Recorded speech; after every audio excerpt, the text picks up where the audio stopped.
AP liquor scam కేసులో చెవిరెడ్డి భాస్కర్ రెడ్డికి జైలులో సౌకర్యాలు కల్పించాలని ఏసీబీ కోర్టు ఆదేశాలు ఇచ్చింది.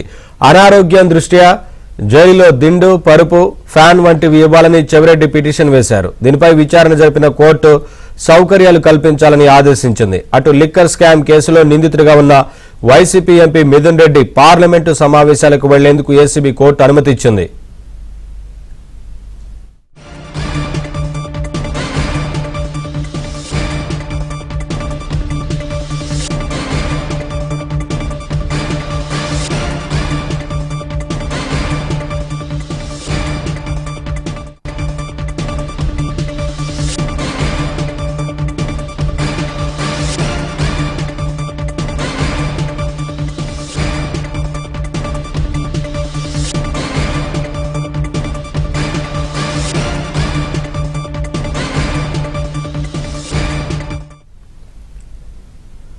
అటు లిక్కర్ స్కామ్ కేసులో నిందితుడిగా ఉన్న YCP MP Mithun Reddy parliament సమావేశాలకు వెళ్లేందుకు ఏసీబీ కోర్టు అనుమతి ఇచ్చింది.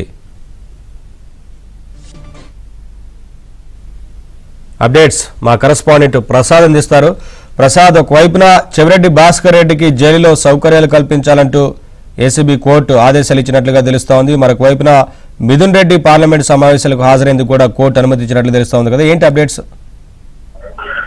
నవీన్ విజయవాడ ఏసీబీ కోర్టులో ఈ రోజు మద్యం కుంభకోణానికి సంబంధించిన నిందితులు వేసిన పిటిషన్లపై విచారణ జరిగింది. ప్రధానంగా వైసీపీ ఎంపీ మిథున్ రెడ్డి ఈ కేసులో అరెస్ట్ అయ్యి రాజమండ్రి సెంట్రల్ జైల్లో కూడా రిమాండ్ ఖైదీగా ఉన్నారు. ఆ తర్వాత బయటపై బయటకు వచ్చిన ఆయన ఇటీవల కాలంలో విజయవాడకి వెళ్ళేందుకు కూడా కోర్టు అనుమతితో వెళ్లి వచ్చారు. అది తాజా శీతాకాలం పార్లమెంట్ సమావేశాలు డిసెంబర్ 1 నుంచి ప్రారంభమవుతున్న నేపథ్యంలో ఆ పార్లమెంట్ సమావేశాల్లో హాజరయ్యేందుకు అనుమతి వాళ్ళు కూడా ఇటీవల పిటిషన్ దాఖలు చేశారు.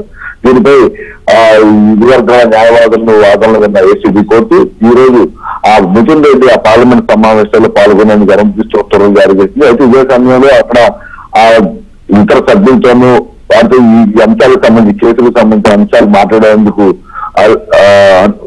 కీలకమైన భేటీలో పాల్గొనేందుకు అనుమతించాలంటే మరో పిటిషన్ దాఖలు చేసి ఆ పిటిషన్ మాత్రం కొట్టివేసిన కోర్టు కేవలం సమావేశాల్లో పాల్గొని ఎంపీ హోదాలో అక్కడ ప్రజా సమస్యలు మాట్లాడేందుకు మాత్రమే అనుమతించినట్టు కూడా ప్రత్యేకంగా పేర్కొంది. దీంతో ఈరోజు డిసెంబర్ 1 నుంచి కూడా ఆయన ఢిల్లీలో పార్లమెంట్ సమావేశాల్లో పాల్గొనేందుకు సిద్ధమవుతున్నారు. ఇక మరోవైపు చెవిరెడ్డి భాస్కర్ రెడ్డి ఇప్పటికే రిమాండ్ ఖైదీగా విజయవాడ జిల్లా జైల్లో ఉన్నారు. ఆయన ఇటీవల కాలంలో కొంత అనారోగ్యంతో బాధపడుతూ ఆ వెన్నుపూసకు సంబంధించి నడువు నొప్పి కారణంగా విజయవాడ కోర్టు చికిత్స అయినప్పుడు కూడా అతను తగ్గకపోవడంతో ఏం కష్టపడ్డా కూడా 2 రోజుల పాటు ఈ ఇబ్బందుల నేపథ్యంలో తనకు కొంత కూడా ఏసీబీ కోర్టులో పిటిషన్ దాఖలు చేశారు. దీనిపై మానవ దృక్పథంతో ప్రాసిక్యూషన్ కూడా అభ్యంతరం చేయడంతో ఆ జైల్లో దింపు అదేవిధంగా ప్లాను ఏర్పాటు చేసుకునేందుకు అనుమతించి ఉత్తర్వులు జారీ చేసింది. దీంతో 2 నుంచి వారం రోజుల పాటు మాత్రమే ఇవ్వాలని, ఆ తర్వాత మళ్ళీ కోర్టులో పిటిషన్ దాఖలు చేసుకోవాలని కూడా సూచించింది. Thank you Prasad.